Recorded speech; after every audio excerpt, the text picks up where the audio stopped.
오늘 이 고린도전서 8장 1절부터 9절에 있는 말씀으로 약자의 건립이 되지 않는 자유라고 하는 제목으로 말씀을 여러분들과 함께 나누려고 합니다. 우리 교회가 처음 시작해서 했던 사역 중에 한 가지가 보이지 않는 모임 선한 이웃이라고 하는 장학 사업이 있어서 긴 시간 동안 저희가 많은 분들에게 장학금을 이렇게 준 적이 있습니다. 그 당시에 제가 신문에, 교미 신문에 늘 이렇게 한 줄에 매주마다 글을 썼는데 그걸 모아서 오른손 돕는 왼손이라고 하는 수필집을 한 번 냈었습니다. 근데 그 책이 다 소진되고 한 부도 남아있지 않습니다. 그래서 그 책의 글들을 좋아하는 분들도 많고 그래서 거기에 보강을 해서 올여름에 책을 한번 다시 내려고 글을 정리하고 있는 중에 글이 나온 게 있는데 재미있어서 제가 여러분들에게 말씀드리자면, 어느 부부가 있었는데 남편이 암에 걸려서 얼마 살지 못할 지경에 이르게 되었습니다. 그러던 어느 날 아내가 로또를 샀는데 그것이 당첨이 되어서 수백억을 받게 된 것입니다. 그런데 이것을 남편에게 말을 하면 좋을지 안 해야 좋을지 몰라서 남편을 치료하는 담당 의사에 찾아가서 상담을 했습니다. 여차저차해서 자기가 로또로 수백억을 당첨되게 되었는데 남편에게 말을 하는 것이 좋겠는가 안 하는 것이 좋겠는가 이렇게 물었더니 의사가 펄쩍 뛰면서 절대로 말하지 말라고 했습니다. 만약 수백억 로또에 당첨됐다고 그렇게 말하면 가뜩이나 몸이 아파가지고 많이 이렇게 처져 있는 남편이 큰 쇼크를 받아가지고 급작스럽게 병세가 더 악화될 수도 있다고 하는 것입니다. 그럼에도 불구하고 이 아내는 너무 자꾸 이렇게 말을 하고 싶은 거예요. 그거 참지를 못하고. 그래서 이 아내는 목사님을 찾아가서 똑같이 상의를 했습니다. 이만해서 이렇게 되는데 어떻게 했으면 좋겠습니까? 그랬더니 목사님은 적극적으로 남편에게 말을 하라는 것이었어요. 그렇게 말을 하면 혹시 남편이 내가 그 많은 돈을 두고 죽을 수는 없지 뭐 이렇게 해가지고 살고자 하는 의지가 발동해서 치료에 도움이 될 수도 있지 않겠느냐. 그래서 아내는 목사님의 말을 따라 남편에게 로또의 당첨 사실을 알렸습니다. 그랬더니 이야기를 다 들은 남편은 아내에게 자기가 부탁이 하나 있는데 들어주겠느냐고 물었습니다. 그래서 아내는 무슨 이야기인지 해보라고 했고 남편이 말을 합니다. 당첨금 중에서 3분의 1은 우리 자식들을 위해서 쓰지 않고 당신이 이렇게 놔두면 좋겠다. 자식들에게 물려줄 수 있도록. 그리고 3분의 1은 당신이 당신을 위해서 내가 죽더라도 당신이 사용할 수 있으면 좋겠고, 나머지 3분의 1은 목사님에게 드려서 좋은 일에 쓰실 수 있도록 드리면 좋겠는데 내 생각을 들어주겠느냐 이렇게 물었습니다. 그랬더니 아내가 그렇게 하겠다고 했습니다. 그리고 목사님에게 가서 남편이 이렇게 이야기해서 목사님에게 당첨금의 3분의 1을 드리기로 했다고 했더니 목사님이 쇼크로 죽었다고 하는 것입니다.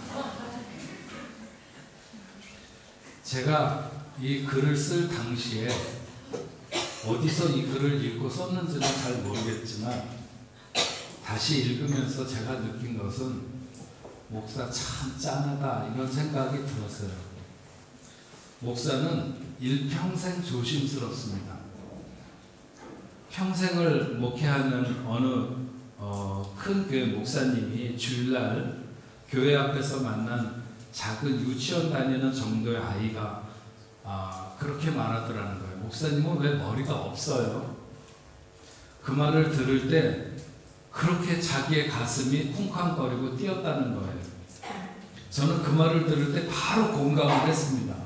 그 목사님이 평생 어떤 심정을 가지고 살아가는지, 목사가 일평생 얼마나 새 가슴으로 살아가는지를 잘 아는 저희 아들이 제 생일에 한번 편지를 보냈는데 그렇게 썼어요. 아버지, 성도들과 혹시 불편한 문제가 있어서 있어도 아버지가 너무 마음 아파하시지 않으면 좋겠다고 이런 편지를 썼는데 상당히 위로가 되더라고요, 저한테. 어쨌든 다행스럽게 제가 그렇게 크게 성도들하고 불편한 순간이 없었던 것은 감사한 일이지만, 그러나 매사에 조심스럽고 늘 떨리는 마음으로 살아갈 수밖에 없는 게 목사의 숙명이다. 저는 그런 생각이 듭니다. 사도 바울이 고린도전서 5장에서 음행에 관한 이야기를 합니다. 6장에서 세상의 법정으로 나가지 말라는 말을 하고,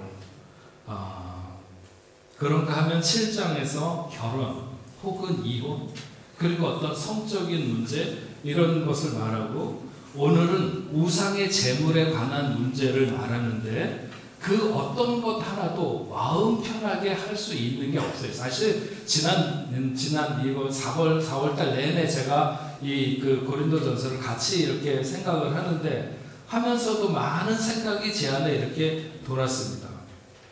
사도 바울이 왜 이런 생각이 없었겠어요? 혹시 누구는 마음이 불편하지 않을까? 어떤 사람은 힘들지 않을까? 이런 생각이 틀림없이 들었을 거예요. 오늘 우상의 재물에 관한 문제만 하더라도 고린도 교인들의 생활 속에 보편적으로 젖어 있는, 정말 이것이 뭐라 그럴까, 그냥 삶의 일반적인 모습 속에 너무 깊숙이 젖어 있는 문제고, 또 이런 것은 두 편으로 교인들이 갈라져서 서로 대립하고 있었던 문제이기 때문에 한 편을 위하면 한 편이 실망할 수밖에 없고, 한 편을 위하면 또 한 편이 실망할 수밖에 없는 것이었습니다. 고린도 교인들이 두 편으로 나누어져 있다고 하는 것은 교회를 다니는 사람들 중에도 율법이 정하는 대로 어떻게 우리가 우상의 재물을 먹을 수 있느냐, 이런 율법적인 잣대를 가지고 있는 사람들이고, 또 한편의 사람들은 영지주의를 영지주의는 당시에 굉장히 광범위하게 초대교회 당시에 퍼져 있었던 어떤 이단 사상 중에 한 가지인데, 영적인 지식을 내세우면서 자기들은 뭐든지 자유하다. 그러니까는 영적인 것을 제외한 모든 것들이 영적인 것에 영향을 미칠 수는 없다고 하는 것입니다. 그러니까 앞에서 우리가 얘기했던 대로 내가 아버지의 부인을 취해서 살든지 어쨌든지 이런 것들도 일반적으로 그냥 어느 정도 다 자유할 수 있는 문제가 아니냐, 이런 거죠.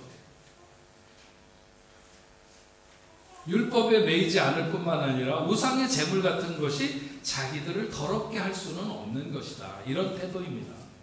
오늘 본문 1절과 2절을 보면 우상의 재물에 대해서는 우리가 다 지식이 있는 줄로 아나 지식은 교만하게 하며 사랑은 덕을 세우나니 만일 누구든지 무엇을 아는 줄로 생각하면 아직도 마땅히 알 것을 알지 못하는 것이요, 이렇게 말합니다. 지식이 없는 사랑은 폭력이라는 말이 있는데 저는 맞다고 생각합니다. 여러분, 흔히 자녀들을 키우면서 부모들이 갖는 태도 중에, 현상 중에 하나가 사랑한다는 정당성으로 자기 자식들에게 자기들의 욕구를 다 충족시키려고 하는 것은 누가 뭐라고 해도 그것은 폭력이다, 이렇게 말할 수 있습니다. 자식을 사랑해서 그렇게 하는 것이라고 하는 것도 결코 정당화될 수 없습니다. 그래서 사랑에 일정한 지식이 동반되어야 하는 것이 사실입니다. 그러나 반대로 사랑이 없는 지식이 있을 수 있죠. 사랑이 없는 지식.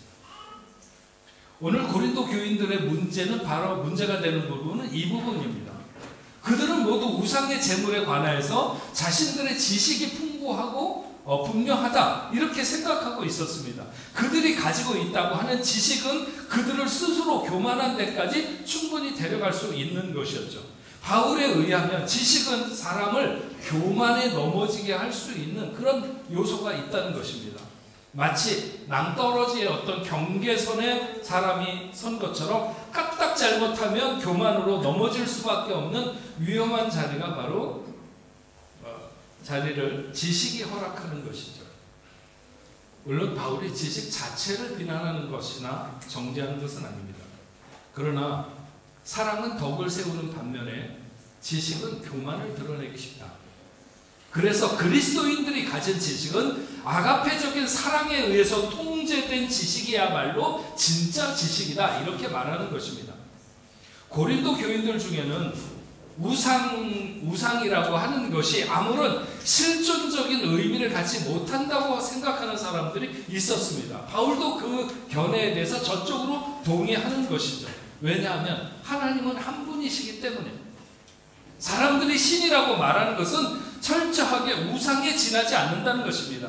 그리스도인들은 하나님에 대해서 이런 분명한 자세를 견지할 필요가 있죠. 하지만 영지주의자들은 한 분 하나님을 여러 이름으로 다른 방법으로 경배할 수 있다. 이를테면 신은 하나인데 찾아가는 방법이 달라서 어떤 사람들은 하나님이라고 하고 어떤 사람들은 부처님이라고 하고 뭐 이렇게 얘기한다고 하는 것 같은 그런 보편주의적이거나 범신론적인 신과는 성경적으로 보면 옳지 않습니다. 하나님은 한 분이시고 세상에 널려있는 우상들이 그 하나님과 견줄 수 있는 대상은 결코 아닙니다. 하나님 한 분이 홀로 세상의 생사화복을, 인간의 생사화복을 주장하시고 우주 만물의 역사를 주관하십니다.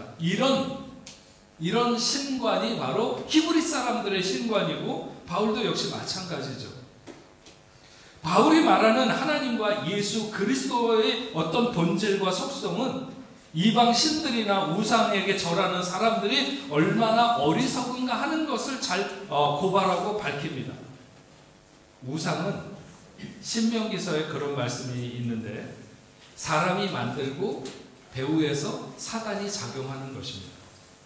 그래서 그 우상을 섬길 때 하나님의 분노를 격발하게 되는 것이죠. 바울이 지적하고 있는 고린도의 우상 숭배에 관한 지적도 결코 그래서 단순한 것이 아닙니다. 그들이 행하는 것은 이미 오래전서부터 내려온 것일 뿐만 아니라 사단의 작용이 있는 것이며 영지주의자들이 말하는 것처럼 우상의 재물에 관한 문제도 결코 간단하지 않는 것입니다. 여러분 한국에 가면요, 각 대학 앞에 이 타로라고 하는 점, 그래서 카드를 이렇게 해가지고 그 카드를 논아주면서 점을 보는 그런 점집들이 즐비하고요. 요즘에는 젊은 무당들도 많이 나서가지고 점집을 차려놓고 그날의 신수를 혹은 뭐 애정의 운을 봐준다, 사업운을 봐준다 하면서 또 어떤 사람은 어디에 시험 봐놓고 합격할 것인지 안 할 것인지 시간 지나면 뻔히 알 수 있는 것을 미리 알고 싶어가지고 점쟁이들을 찾아가기도 합니다.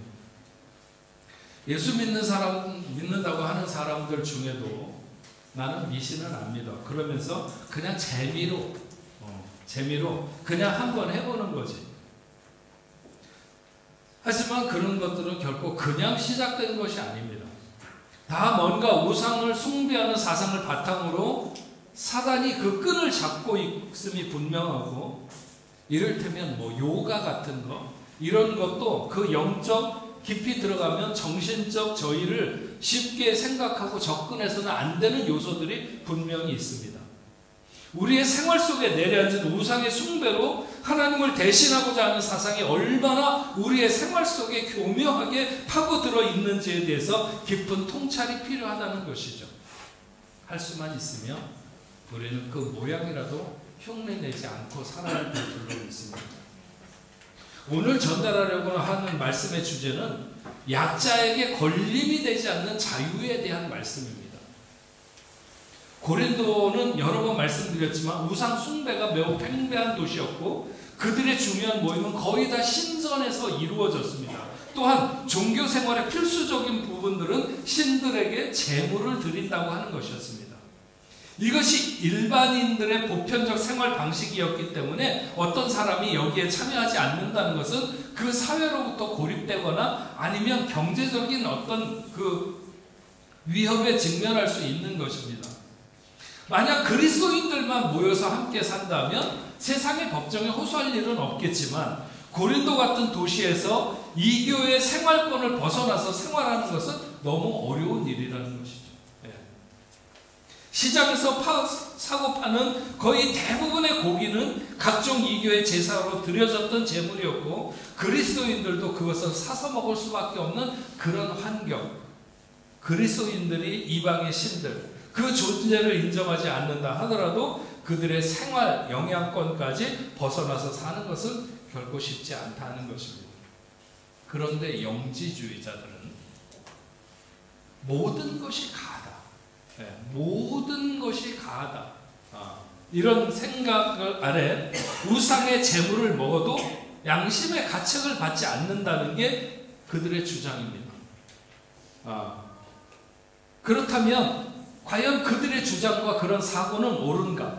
뭘 하든지 자기들만 자유하다고 생각하면 과연 그렇게 생각하는 것이 그리스도인들에게도 동일하게 적용될 수 있는가? 이 문제는 결코 간단하지 않아서 바울은 그 그리스도인들의 자유에 대한 설명을 지면을 길게 할애하면서 오늘 성경에서 말씀하고 있는 것입니다. 우리가 프랑스에서 파리에 살고 있기 때문에 여러분들도 지역적으로 가보면 할랄 음식, 그러니까 할랄 고기만을 파는 정육점들을 아마 여러분 봤을 것입니다. 거기서 취급하는 고기들은 자비아라고 부르는 이슬람식 도축 방법으로 고기를 얻게 되는 것인데, 먼저 동물의 머리를 이슬람의 성지인 메카를 향해서 이렇게 세운 다음에 그 동물의 죽음을 기리는 기도를 하고 동물의 목을 쳐서 그 동물을 거꾸로 이렇게 매달아갖고 피를 쫙 다 빼는 그런 방식입니다. 이렇게 단칼에 죽이는 것이 고기의 가축의 고통을 오히려 더는 것이라고 그들은 말합니다. 어쨌든 간에 그렇게 해서 잡은 할랄 음식이나 고기를 우리는 그렇게 그것을 먹으면 큰일 날 것처럼, 여러분 그거 다 알고 먹습니까? 이게 어디 가서 먹으면 이거는 그렇게 잡은 거일지도 몰라, 그런 의심을 해본 적이 있어요. 적어도 우리는 그러거나 말거나 그런 것들 때문에 자유를 방해받지 않습니다. 모르긴 몰라도 저와 여러분들이 케밥 가끔 사 먹습니까? 저희 교회 사무실 앞에도 케밥집이 있어가지고 우리 목사님들하고 가끔 사다 먹는데, 케밥이 원래 그게 이제 양고기로 이렇게 해갖고 하도록 되어 있는데, 닭고기라는 말도 있고, 양고기가 비싸니까 닭고기로 한다는 말도 있고, 어쨌든 간에 그 사람들도 만약 정말 양을 잡아서 쓰는 식당이라면 그 자비아 방식으로 도축할 양의 가능성이 굉장히 높습니다. 어쨌든 뭘로 잡았든지 간에 우리는 그냥 사 먹으면 되는 거고, 그래서 자유합니다. 하지만 반대적으로 보면 그들은 엄청 그 먹는 것에 억압되어 있고, 혹시라도 자기들이 그런 방식으로 도축되지 않은 고기를 먹을까봐 두려워서 일반인의 식당에 잘 안 가는 것입니다. 8절 말씀에 보면 이런 말씀이 있습니다. 음식은 우리를 하나님 앞에서 세우지 못하나니 우리가 먹지 않는다고 해서 더 못 사는 것도 아니고 먹는다고 해서 더 잘 사는 것도 아니니라. 그러니까 음식이 우리를 더 신령하게 하거나 우리를 더럽게 하거나 하는 것이 아니라고 하는 것입니다. 우리가 육신의 생명을 위해서 무엇을 먹든지 그것이 우리의 육체의 건강에 영향을 줄 수는 있겠지만 그것이 우리의 신앙에 영향을 주는 것은 아니라는 것이죠. 먹어도 괜찮고 안 먹어도 괜찮다. 우상은 가공의 존재일 뿐이기 때문에 사람들이 그런 의식을 거기에 씌워 놓았다 하더라도 아무것도 아니다. 한마디로 우리는 자유할 수 있다는 것입니다. 하지만 믿음이 약한 성도들의 경우를 생각해보면 우상에게 드렸던 제물을 먹을 수 없는 것으로 충분히 생각할 수 있죠. 충분히 생각할 수 있습니다. 아직 그런 분명한 지식과 신앙에 충분한 성숙이 있지 않은 성도는 그런 음식을 먹는 것이 굉장히 마음에 꺼려지고 그런 것 자체로 죄를 짓는다고 생각이 들 수 있습니다. 이때 모든 것이 다 하나님의 것인데 우상의 제물이라 할지라도 아무 문제가 없다고 생각하는 하나님 앞에 신앙 좋거나 아니면 교회에서 당시로 따지면 지도자쯤 되는 목사나 장로쯤 된다고 생각하는 사람이 있었다 치자 이거예요. 그런 사람이 그렇게 아무런 꺼리낌이 없이 우상의 집에 앉아서 음식을 먹거나 아니면 그런 음식을 사다가 먹는 것을 약한 사람이 보았을 때 보면서 양심에 꺼리낌이 되면 저 사람도 저걸 먹네? 무슨 교회 다니는 사람이 담배 핀다고 그래갖고 어떤 사람이 교회를 다니면서 담배를 피다니 저 순나이롱이구나 뭐 이렇게 생각할 수 있는 것과 비슷하게 신앙 좋다고 하면서 우상의 재물을 였던 것을 먹어? 아니면 우상의 어떤 집에서 뭔가를 먹어? 뭐 이런 그래서 그 사람이 저 사람도 먹는데 나도 먹어도 괜찮겠다 뭐 이렇게 생각을 하면서 먹는다든지 마음에 꺼리낌을 갖게 된다고 하든지 하면은 그 연약한 형제로 하여금 죄를 짓게 하는 것이라고 하는 것입니다. 이것은 비단 음식의 문제만이 아니라 모든 것에 강한 자와 약한 자의 행위가 서로 다를 수 있다는 것입니다. 히브리서 5장 13절 14절에 이렇게 말씀하고 있습니다. 이는 젖을 먹는 자마다 어린아이니 의의 말씀을 경험하지 못한 자요.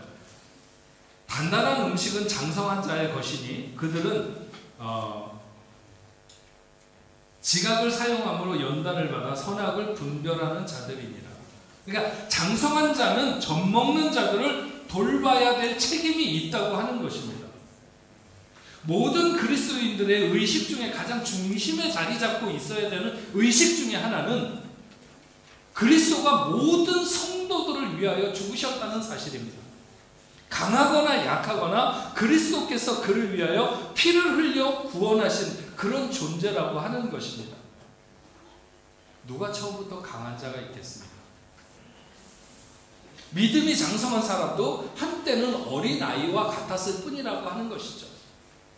만약 그리스도께서 자기의 몸을 주시기까지 귀하게 여겨서 구원하신 어떤 영혼을 범죄에 빠져 실족하게 하는 것이 있다면 그것은 그리스도의 사역을 예수 그리스도께서 십자가에 돌아가신 것을 무력하게 하는 것이나 마찬가지라는 것입니다. 바울은 그래서 약한 자로 그 양심을 상하게 한다면 그것은 그리스도에게 죄를 짓는 것입니다. 작은 소자 하나를 실족하게 하는 것에 대해서 무섭게 경고합니다. 우리 그리스도인들이 먼저 믿은 사람들이 가장 유의해야 되는 것 중에 하나가 바로 나로 인해서 누군가 실족하고 그리스도에게서 떠나게 하는 거예요. 로마서 14장 15절에 이렇게 말씀하셨습니다. 만일 음식으로 말미암아 내 형제가 근심하게 되면 이는 네가 사랑으로 행하지 아니함이라. 그리스도께서 대신하여 죽으신 형제를 네 음식으로 망하게 하지 말라.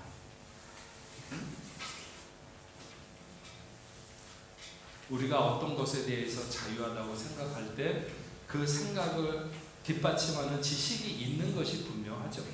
세상의 모든 것을 하나님이 만드셨는데 우리가 무엇을 먹든지 무슨 상관이 있겠는가? 거의 완벽한 지식이고 완벽한 논리입니다. 하지만 그런 생각이 형제 사랑 앞에 비추어 보면 그렇게 당당하지만은 않은 것이라고 하는 것입니다.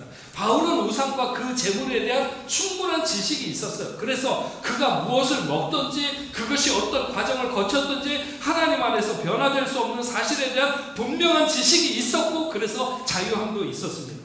그러나 그가 8장 맨 마지막에 말씀하고 있는 것을 보면 그러므로 만일 음식이 내 형제를 실족하게 한다면 나는 영원히 고기를 먹지 아니하여 내 형제를 실족하지 않게 하리라. 바울은 자기 자신에게 꺼리낌이 없었습니다. 그 어떤 것에도 자유할 수 있었고 그것에 대한 지식도 충분했습니다. 하지만 형제 사랑으로 그 마음을 옮겨보면 그는 자신의 자유가 연약한 자의 걸림이 될 수 있다는 것을 부인하지 않고 있는 것이죠. 그래서 자기는 자유하되 연약한 자의 걸림이 되지 않는 한도 안에서 자유하겠다 이렇게 말하는 것입니다. 예전에 유럽 사람들, 특히나 영국 사람이 아프리카를 탐험할 때 함께 했던 두 사람의 행동이 서로 크게 달랐다고 합니다. 한 사람은 아프리카에 가서 거기에 있는 황금과 다이아몬드를 보고 전쟁을 일으켜서 많은 원주민들을 학살하고 엄청난 양의 금과 다이아몬드를 영국으로 가져오게 됩니다. 많은 사람들이 그를 진정 나라를 사랑하는 애국자라고 영웅이라고 그를 칭송했습니다. 근데 또 한 사람은 영국의 아프리카 침략 전쟁과 노예 제도를 극렬하게 반대했습니다. 그리고 인간은 모두 하나님 앞에서 평등하고 존귀한 존재이다. 피부가 다르다고 해도 그 사람들도 역시 마찬가지로 하나님이 지으신 존귀한 존재라고 그렇게 강조했습니다. 이 일로 인해서 그는 영국인들로부터 반역자고 배신자라고 하는 많은 비난을 받았습니다. 영국 사람들이 그렇게 영웅으로 떠받들었던 사람은 세실 로드라고 하는 사람이었고, 비난받은 사람은 데이비드 리빙스턴이었습니다. 세월이 흐른 후에 지금 세실 로드는 그 무덤조차도 어디 있는지도 알 수 없습니다. 그러나 리빙스턴은 영국 국립묘지에 안장되어 있고 세계 모든 이들의 존경을 받고 있습니다. 왜 이 두 사람의 평가가 엇갈렸을까? 한 사람은 하나님에 대한 믿음으로 사람에 대한 사랑의 마음을 두었고, 한 사람은 세상의 인정을 위한 황금의 마음을 두었기 때문입니다. 그리스도인의 자유는 사랑이 전제되는 지점에서 누릴 수 있습니다. 바울은 무엇을 먹어도 괜찮고 어디서 먹어도 괜찮았습니다. 그러나 만약 자신이 하나님의 사람으로 우상의 신전에 앉아서 우상의 제물이 되었던 것을 먹는 것에 대해서 어떤 믿음 약한 사람이 시험에 든다거나 실족하게 된다면 자신은 영원히 그것을 먹지 않아도 된다고 한 것은 그가 한 사람을 구원하고자 하는 그 열망이 얼마나 크며 더 나아가서 얼마나 하나님 중심의 삶을 살고 싶어 했는가 하는 것을 알 수 있는 것입니다. 가끔 신방을 가서 이렇게 식사 대접을 하면서 저한테 포도주 한잔 하시겠냐고 물어보는 교인들이 있습니다. 그래서 괜찮다고 그렇게 해도 마치 자기가 허락하면 되는 것처럼 괜찮다고 한잔 하시라고 이렇게 하는 분들도 있고, 어떤 사람은 목사가 술 먹는다고 하면 그 다음 주부터 다른 교회로 옮길 태세를 갖는 분들도 있습니다. 내 자유를 위해서 다른 사람을 잃고 싶지 않은 것이 우리 모두의 태도, 자세이어야 하고, 우리의 성숙한 모습은 우리의 자유가 아무리 연약한 자의 걸림이 되지 않는 그리스도의 사랑 안에서 시행되어야 된다고 하는 것입니다. 아무리 지식이 있어도 그 지식은 사랑이 메마르면 교만하게 되고, 자유할 수 있는 지식은 늘 사랑 안에 있어야 한다는 것을 오늘 이 말씀을 듣는 여러분들 모두에게 다 있는 그 사실을 잊지 않은 우리 뽕내포 성도 여러분들이 되시길 주의 이름으로 축원합니다. 우리 같이 찬양하겠습니다. 나의 안에 거하라, 나는 내 하나님이니 모든 환난 가운데 너를 지키는 자라. 두려워하지 말라, 내가 너를 도와주리니 놀라지 말라, 내 손 잡아주리라. 내가 너를 지명하여 불렀나니 너는 내 것이라, 너는 내 것이라. 너의 하나님이라. 내가 너를 보배롭고 존귀하게 여기노라. 너를 사랑하는 내 여호와. 우리 같이 찬양하겠습니다.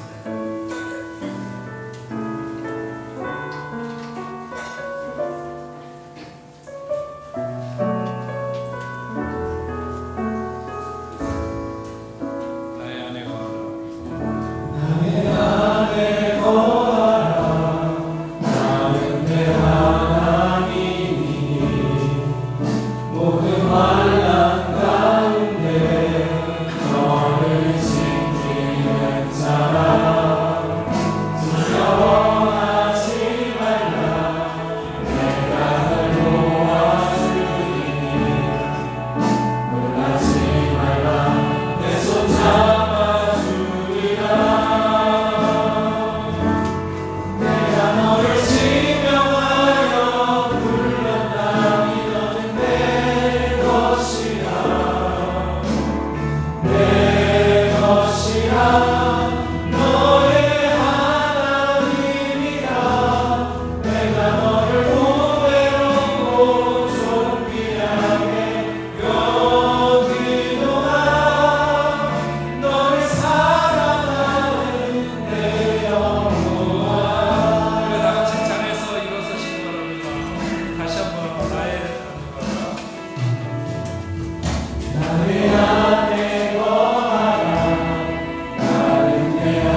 우리가 세상 앞에서 또 그리스도인들 앞에서도 얼마든지 자유할 수 있다고 하는, 그러나 과연 연약한 자들을 생각하는 사랑의 관점에서도 나는 그 자유한 게 정당한가 하는 것에 대해서 오늘 사도 바울이 말하는 그 관점을 다시 한번 오늘 우리들의 삶에 옮길 수 있도록 주여 도와주옵소서. 세상의 수많은 사람들이 모두 다 나만 떳떳하고 나만 자유하면 된다고, 나는 자유할 수 있다고 그렇게 타인에 대해서 생각하지 않고 믿음이 연약한 자에 대해서, 이제 믿음의 생활을 시작하는 자에 대해서 우리가 그들을 배려하지 않는 이런 모습을 보일 때 하나님은 얼마나 마음 아파하실지. 사도 바울이 자기는 충분히 자유할 수 있고 세상 만물이 다 하나님이 지으신 것이고 그것이 변할 수 없는 사실인데 자기가 무엇에 그 자유가 방해를 받겠는가 생각하지만, 그러나 형제 사랑하는 입장에서 보면 누군가가 자기를 오해해서든지 아니면 연약해서든지 그렇게 실족하는 사람이 있다면 자기는 당연히 그 자유를 행하지 않겠다고 하는 이런 모습을 오늘 우리가 다시 한번 그리스도인의 성숙한 모습으로 받아들이게 하시고 우리의 삶에도 이런 태도가 있을 수 있도록 주님 도와주시옵소서. 오늘도 하나님 앞에 귀한 자녀들 하나님 앞에 예물을 올려드립니다. 믿음으로 드리는 예물이 되게 하시고 하나님의 나라와 하나님의 뜻이 세워지는 귀한 역사가 있도록 주님 도와주옵소서. 11조로 감사 예물로 성경금으로 주일원금으로 또 목적을 가지고 하나님 앞에 올려드리는 예물이 사용되는 곳에서 하나님의 나라가 멈추지 아니하고 확장되는 귀한 역사가 있게 하여 주시옵소서. 하나님, 저들이 경영하는 사업과 가정과 직장과 하는 모든 일들 학업에도 하나님 함께하여 주셔서 시대가 아무리 어렵고 힘들어도 그것으로 인하여 낙심하는 것이 아니라 눈을 들어 주를 바라보게 하시고 주님을 의지하고 살아가는 하나님 귀한 자녀들 되게 하여 주옵소서. 주님이 하늘 문을 여셔야 우리들의 삶도 펼쳐지게 될 줄로 믿습니다. 하나님이 막으시는데 우리가 어떻게 그 모든 것을 뚫고 나갈 수 있겠습니까? 주님, 우리와 함께하여 주시옵소서. 아버지 하나님, 오늘은 4월의 선교주일입니다. 우리와 더불어 함께 협력하고 있는 저 아프리카와 중동, 유럽의 선교지들마다 하나님 찾아가 주시고 선교사님들에게 힘과 능력을 덧입혀 주시고 그 선교지에 역사하여 주시어서 오늘도 하나님의 나라가 멈추지 아니하고 확장되는 귀한 역사가 있도록 주님 도와주시옵소서. 하나님 아버지, 오늘 저희 교회에 처음 나와서 함께 예배드린 정지유 그리고 김자희 선교사님 하나님 함께하여 주시옵소서. 또한 오늘 저희 교회 처음으로 세가족으로 끝내고 등반하는 신예린, 박지영, 김미영, 이준수 살아가는 귀한 하나님의 자녀들에게도 은혜를 베풀어 주셔서 이들 모두가 다 하나님의 놀라운 은혜와 복을 마음껏 누리며 하나님이 저들의 생을 사랑하셔서 끝까지 추적하시며 인도하시는 복된 삶을 살아가도록 주여 도와주시옵소서. 하나님, 혹시 질병으로 인하여 오늘 고통 중에 있거나 마음이 두렵거나 불안한 하나님의 자녀들이 있습니까? 놀라지 말게 하시고 두려워하지 않게 하시고 하나님을 바라보는 귀한 자녀들 다 되도록 주여 도와주시어서 저들을 붙들고 가시는, 저들을 놓지 아니하시는 여호와의 손을 의뢰하고 살아가는 귀한 자녀들 다 되게 하여 주시옵소서. 다음 주에 다시 돌아와서 하나님 앞에 예배하는 순간까지 어디에 있든지 참된 평안을 누리며 기쁨이 가득한 생이 되도록 저들과 함께하여 주시옵소서. 이제는 우리 주 예수 그리스도의 은혜와 하나님 아버지의 크신 사랑과 성령님의 감화 감동으로 교통하심이 오늘 하나님 앞에 나와 예배하는 당신의 사랑하는 자녀들과 저들의 가정과 직장과 두온 고국 위에 세계 만방에 흩어져 복음을 전하는 모든 선교사들과 그 사역지 위에 이제로부터 영원토록 함께 있을지어다. 아멘.